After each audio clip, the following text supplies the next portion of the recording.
This is episode 60 of Parenting 2.0, The Focused Mindset. Today, I'm going to talk about the subject of fear, but not just any fear. The fear that grips you when you least expect it. This kind of fear can attack your children as much as it can attack you. And I'm going to answer a question from a colleague of mine who has a son that's dealt with this exact type of fear. But before we get into that, I want to thank you for being here today. I believe when you tune into a podcast, there's something in it that you need to hear. That always happens with me, and I want you to know that you're right here, right now, at the exact moment that you need to. But I'm glad that you've tuned in. Feel free to subscribe or download so you don't miss any of the future family-oriented content that we have right here. And take a little look at our show notes. I'm going to put all of the helpful links right there below so you can get the resources and the solution-focused information that we have at thefocusedmindset.com.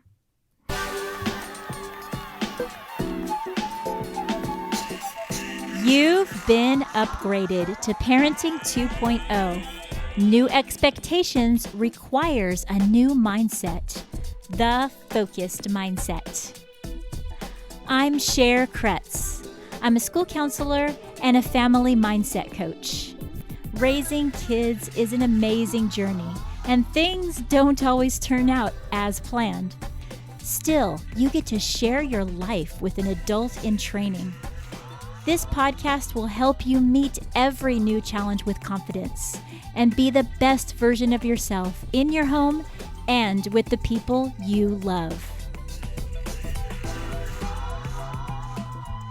Hello, my friends.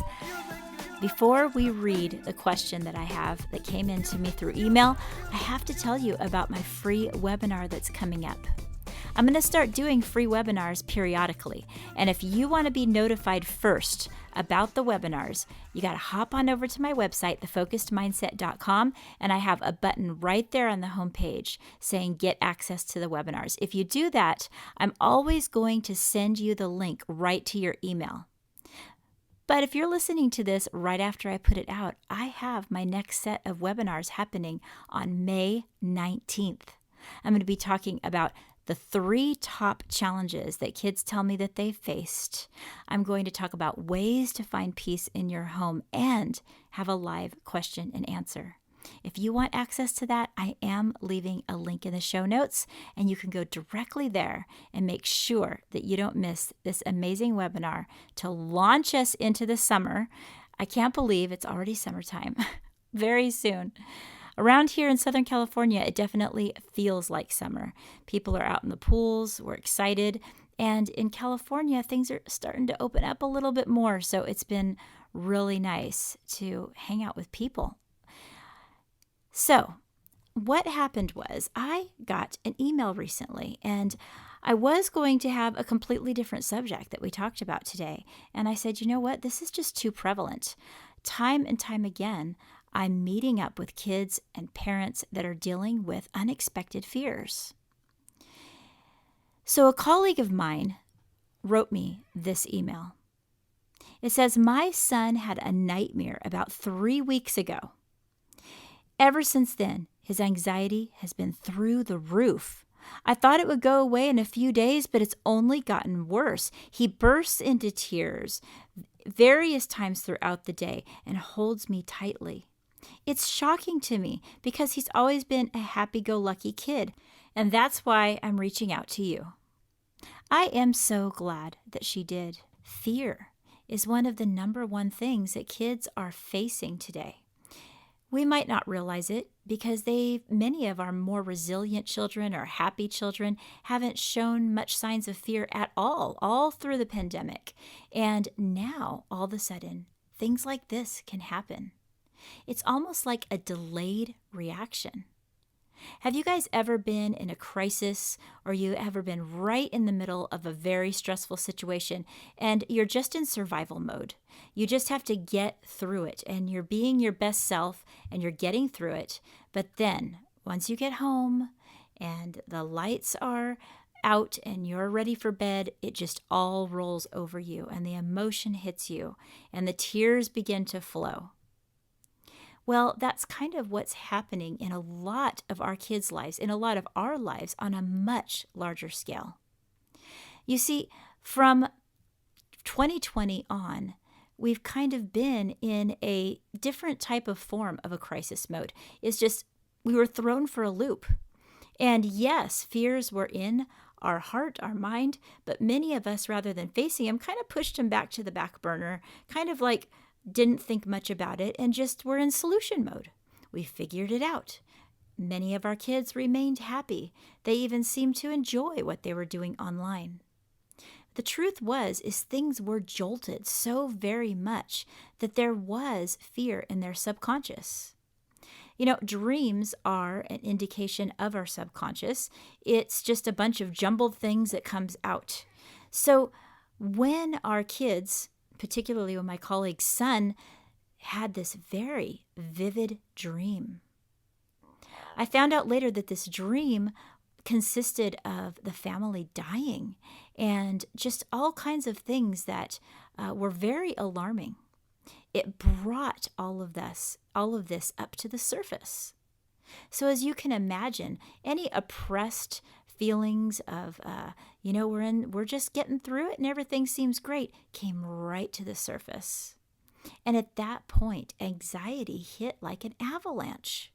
Just like someone who had a very stressful experience and then comes home and it doesn't hit them till the nighttime, it's kind of like it all hit at once with this young man. Can you think of a situation that you've noticed your child reacting in a very unusual way, way more emotional than you feel that they should, and you wonder what is going on? Many times it's that buildup. Things have been building up for a while. They're just completely unaware, and then all of a sudden it crashes all at once. Another area that we see this quite often is in the area of grief. Grief and loss is dealt with in a very different type of way in a kid's mind. And I've had people come to me when their child is dealing with grief and they're very alarmed because their child doesn't seem to be reacting at all to a death in the family. That is because their mind is not ready to sort it out yet. They're kind of in a solution mode. They're just kind of figuring it out right now and saying, you know what, we're working this out. But eventually, sometimes when you least expect it, that wave of grief falls over a child and it comes out in maybe an angry fit or crying or many different types of emotional ways. Well, fear is similar. So it's time for us to not think, oh, well, you know what, we're moving past all of this and everything's going to be fine. But it's time for us to say, you know what, we need to be ready for surprise emotions that might pop up and be sensitive to it and caring and compassionate and be an excellent listener. But there are some strategies to dealing with fear that can help us as we move forward, and that's a little bit about what we're going to dive into today. There's definitely so many different facets of fear that we could talk about, and I've tackled this subject before. If you want to go back to episode 31, I titled that When Fear and Worry Seem So Real. And then again in episode 53, Replacing Anxiety with Confidence.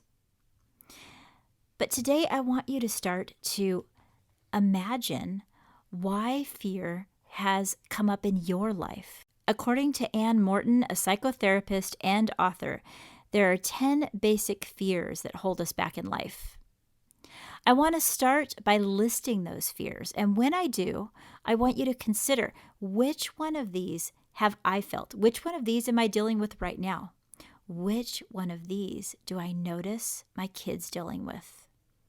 Here are the 10 reasons. The first one, change. Number 2, loneliness. 3, the fear of failure. 4, rejection. 5, uncertainty. 6, something bad happening. The 7th is getting hurt. The 8th is the fear of being judged. The 9th is inadequacy, and the 10th is the loss of freedom. Now consider those. I'm going to read them once again. Keep in mind that every single one of these isn't actually a fear at all. It's not really like a fear of spiders or a fear of death, but it's more a feeling. It's an emotion. Let me read them again. Change, loneliness, failure, rejection, uncertainty, something bad happening, getting hurt, being judged, inadequacy, and the loss of freedom. You might even feel emotions as I read that list because it rings true to the fear that's deep within us. In my research for this episode, I ran across an episode of On Purpose, a podcast by Jay Shetty. Jay points out that fear is really rooted in us fearing a change in our emotional state, a change in our emotional experience. That is a deep-rooted thing. Now notice that each and every one of the things that I pointed out, the top 10 reasons that fear exists in our life, all have to do with a change of an emotional experience within us. So sometimes when a child comes to us with a fear, our first thought is that we need to deal with the fear itself. We need to help them get rid of the thing that they're fearing. This is exactly what happened with my colleague's son. You see, he had the fear of death creeping up within him due to the dream. But on a deeper level, what was he fearing? Was it the fear of something bad happen? Definitely. The fear of uncertainty? Most definitely. The fear of change? Yes. But the fear itself was what began to grip him.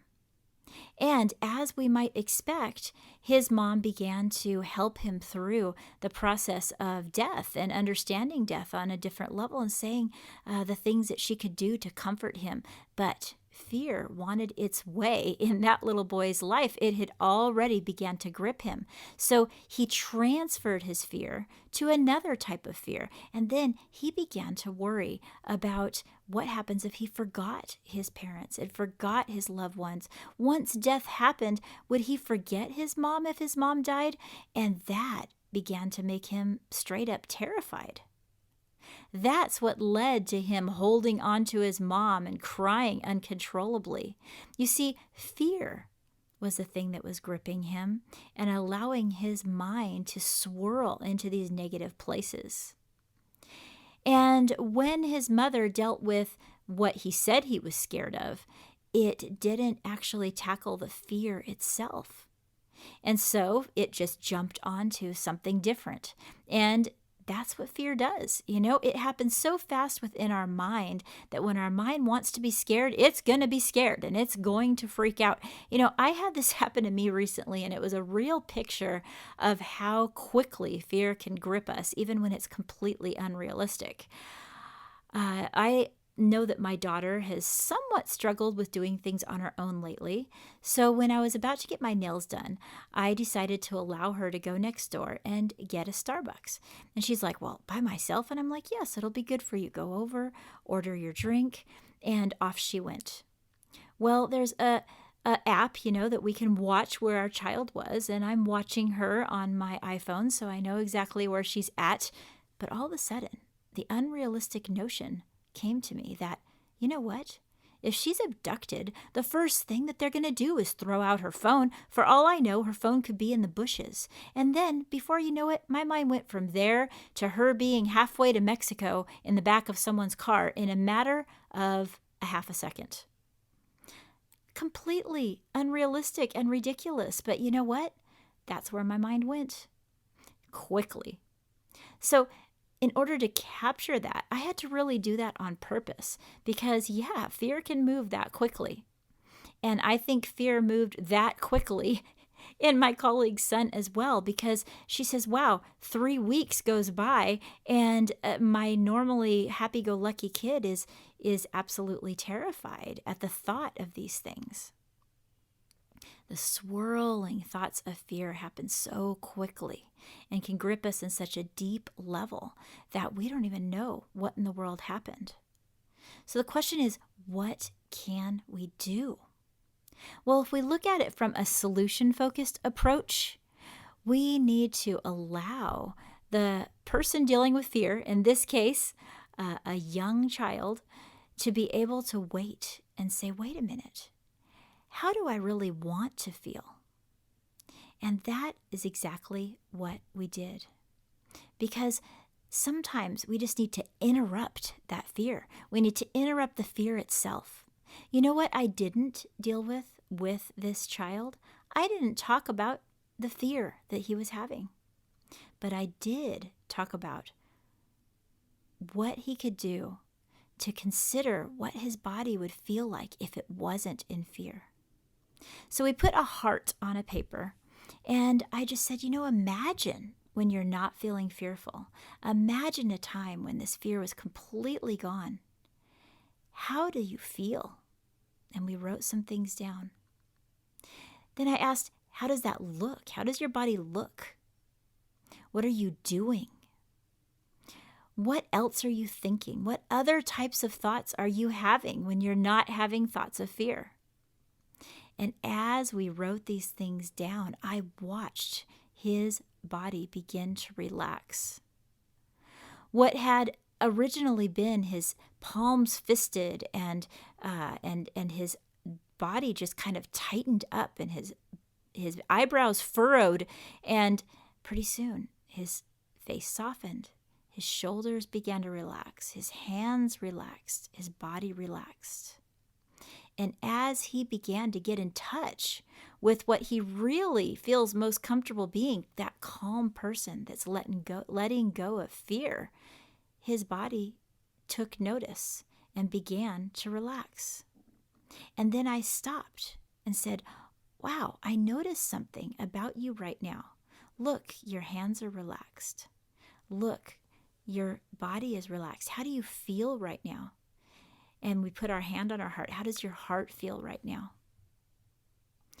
And he realized himself, and there was a little grin in his face. Wow, I don't feel the fear right now. You see, we can interrupt that fear. But the mistake we make of saying, I'm going to deal with the actual fear, doesn't actually let the fear go away at all, because the mind says, that's okay, I have another thing I can fear, no problem.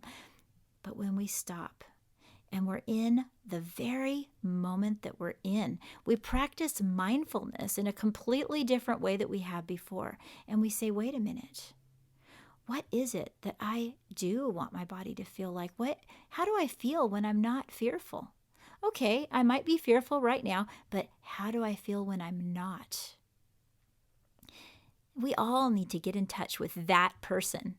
If we truly want to conquer our unrealistic fears, we need to learn to be in the moment, take a deep breath, put our hand on our heart, and feel our heart beating, and remember where we're at and the reason that we're meant to be there, and then remember what it feels like to not be fearful. Allow our mind to remember that. Embrace it. Now, I sometimes call fear the swirling thoughts of fear that become in our mind, because it's what it feels like in our head. It just swirls. But really, it can be swirling, and it can feel like a whirlwind within us. It can feel like that's happening inside of us. Another really great way to conquer the fear is to think of it outside of us. I actually sometimes ask clients to put out their hand and picture themselves looking at that fearful thing. Picture themselves just looking at it, observing it for what it is, and then letting it go like a butterfly flying away. Sometimes we need those visual reminders of the fact that we are not a fearful being, but fear can sometimes grip us. It was amazing to watch this young man let go of his fear right before my eyes. Now, he has a journey ahead of him because it has gripped him for a little while, but 3 weeks is a little while. Now, I mentioned that there could have been, and most likely were, some oppressed fears that were being pushed to the background. And that doesn't mean that we need to think, oh no, all is lost. And we can accidentally begin to think that, that fear is going to stay with us forever.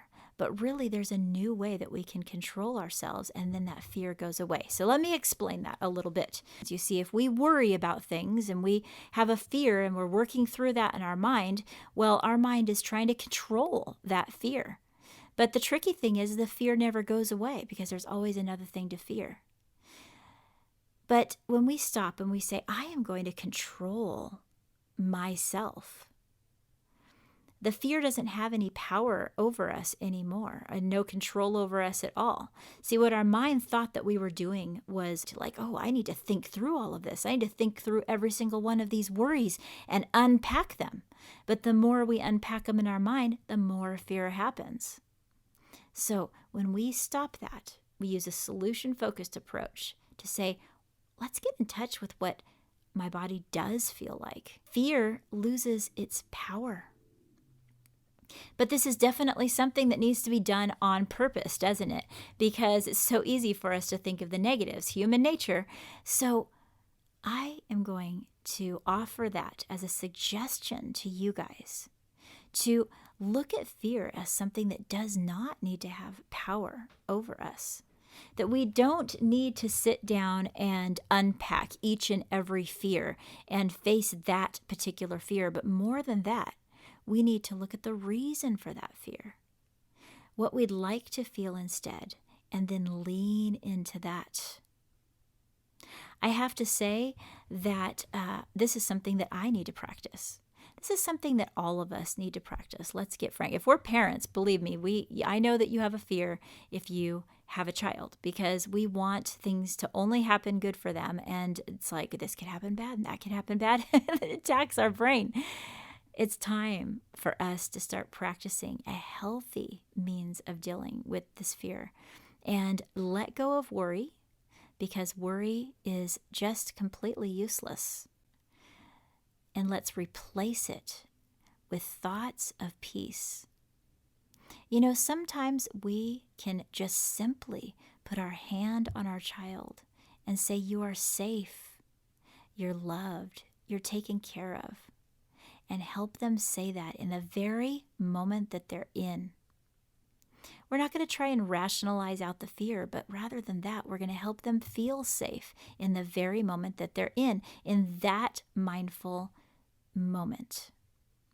And let their body relax and let go of the fear. And then those swirling thoughts can begin to pass right by. See, this is a learning opportunity, you guys. As we come out of one of the most traumatic times that our world has ever faced, and we begin to continue to walk through the journey out of that, there are going to be surprising fears. I can imagine that when a child goes to a very busy place, anxiety might hit.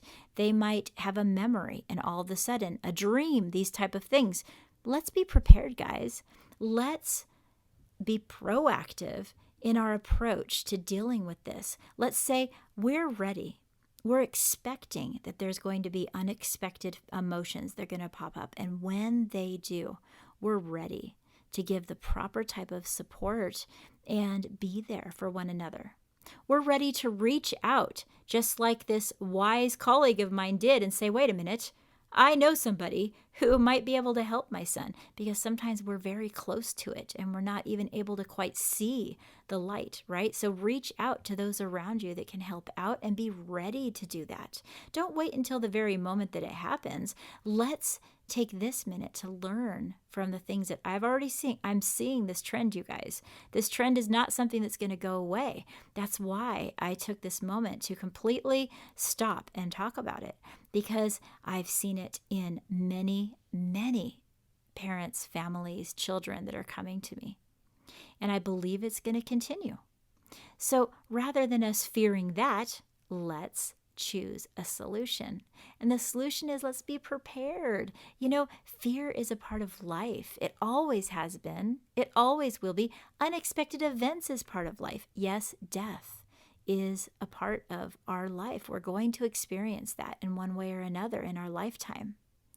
So rather than trying to avoid it, let's choose to deal with it in a manner that'll help us be the most solid and positive human beings possible, to be able to say, hey, I'm going to plan how I'm going to deal with this. And I'm going to remember that there's reasons why human beings fear. Big reasons like not wanting to be lonely, not wanting to be rejected, uncertainty, not wanting something bad to happen. Normal for us to feel that way. But we can be in control of how we approach this type of thing. And that is what I'd love you to do.